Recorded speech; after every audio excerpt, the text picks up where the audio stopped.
Well, hello, friends. This is Joy from Joy's Memory Lane. I wanted to come with you just to show you a couple of the tips that I found out worked to make this Sizzling Summer Sketch for week 8. This was just released on Wednesday, and this is the 8th in a series that has been put out every week this summer to give you ideas using some of our recent collections and tools. So this one is featuring the riveting collection with the scissor border punch, but I'm doing it with an exclusive paper pack only available through a Creative Memories advisor. So if you don't have an advisor, I would love to work with you and get you this cool paper pack. And I used it to do this layout here.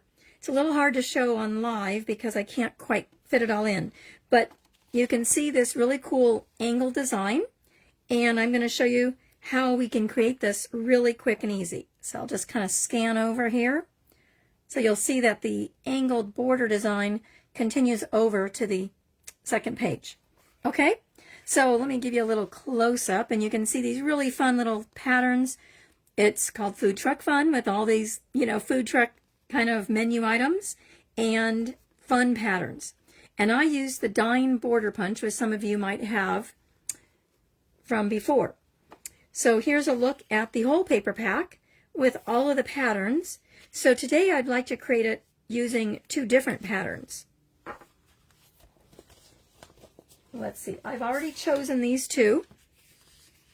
It's a kind of fun triangle all over pattern, and this fun little tonal with just a little, squiggly doodle kind of a pattern.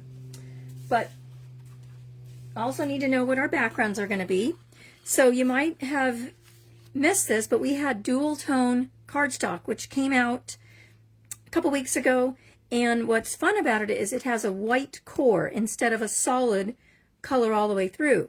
It's called dual tone because there are 2 colors, one color on one side, and it has a different coordinating shade on the other. So here's the green, and you have these 2 different greens, and here's these yellows. Now, of course, they have very fun colors.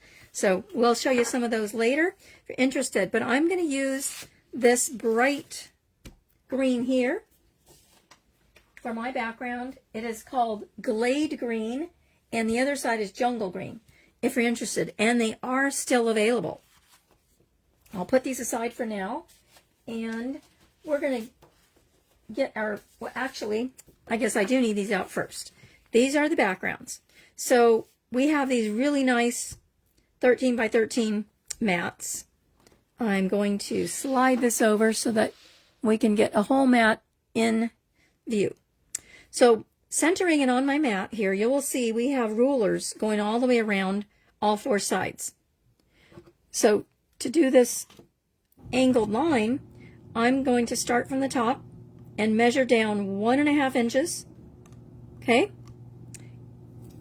And I'm going to just do this, which will make it easier. Let's see. I need,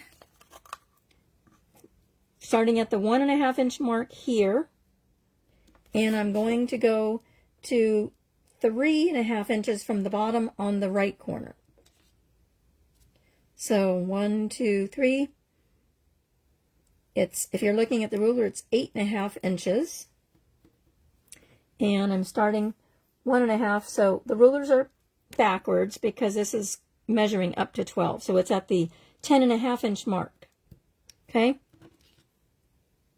So our rulers are 12 inches. So I'm going to take this piece of paper and use it to extend my line. Line that up with my ruler.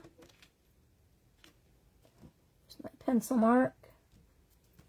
And I'm at the 1.5 there. Let's just straighten this out. Okay, so we just take our pencil, and it will not show afterwards, so don't worry about it. Go ahead and make it so that you can see it. Okay, so I have that there on the first side. This is the second side. The second side I do not even need to measure. I'm going to just put those side by side. Take my ruler, continue this angle down so it matches. And this is so that we have the optical illusion, sorry if my head is getting in the way, of the border continuing right onto the second page. Okay? Now, in the design in the sketch, you will see that there's another section at the top right on the second page. So to mimic that, we are going to just take this piece, rotate it 180 degrees, and I'm going to do the same thing, draw my angled line, continuing onto this side. So I will have the same angle. Whoops, I didn't have my roller down all the way. On the top portion, top right corner, and the bottom left. Okay, so there I have my two angled lines. So let me put this one aside. I can actually take these, put my backgrounds aside for now. And I'm going to work with my two designer prints from the Food Truck Fun pack. So if you look at the sketch, and the way the sketches are, you get a nice color sample, and we have the sketch showing all of the measurements in gray tones. Okay, they have it labeled for photos, but if you're like me and I didn't read, they had a couple of hints in here about this line, so I just came up with it on my own. So we all don't like to read, and if you're like me, most scrapbookers, we are visual, right? That's why we like to scrapbook. We love to have our hands on, touching the paper, and seeing it is much easier. So according to the sketch, we need 2-inch strips to create this pattern. So I'm going to take my paper, and actually I'm going to take both papers, stack them up. Let's see, I'll put the blue on top. I think it's a little easier to see. And I'm going to stack those up. Now, if your paper has a direction like this, you do have to pay attention to see which way you would like your pattern to go on your strips. I want the pattern to be seen this direction. So I'm going to hold my paper, keep it upright, line it up